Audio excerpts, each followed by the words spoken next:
Vanilla custard fruit salad తయారు చేయడానికి కావలసిన పదార్థాలు: వెనిలా ఐస్ క్రీమ్, పాలు, అరటిపళ్ళు, పుచ్చకాయ, నల్ల ద్రాక్ష, పచ్చ ద్రాక్ష, యాపిల్, చెర్రీస్, సపోటాలు, కస్టర్డ్ పౌడర్, బాదం పప్పు, పంచదార. వెనిలా కస్టర్డ్ ఫ్రూట్ సలాడ్ తయారు చేసుకునే విధానం: ముందుగా స్టవ్ వెలిగించి ఒక బౌల్ పెట్టి అర లీటర్ పాలు పోసి పావు లీటర్ అయ్యేంత వరకు మరిగించాలి. ఇప్పుడు కొన్ని పచ్చి పాలల్లో 2 స్పూన్ల కస్టర్డ్ పౌడర్ కలిపి మరుగుతున్న పాలల్లో వేసి తర్వాత 4 స్పూన్ల పంచదార వేసి కాసేపు మరిగించి చల్లార్చాలి.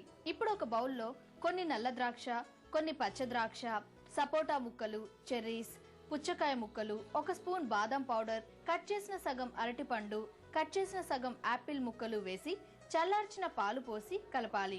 ఇప్పుడు సర్వింగ్ గ్లాస్ లో ఒక లేయర్ వెనిలా ఐస్ క్రీమ్ వేసి దానిపై ఫ్రూట్స్ మిశ్రమాన్ని వేసి ఫైనల్ గా మరొక లేయర్ ఐస్ క్రీమ్ వేసి చెర్రీ ఫ్రూట్, పచ్చ ద్రాక్ష, నల్ల ద్రాక్షతో గార్నిష్ చేసుకోవాలి. అంతే, summer special vanilla custard fruit salad ready.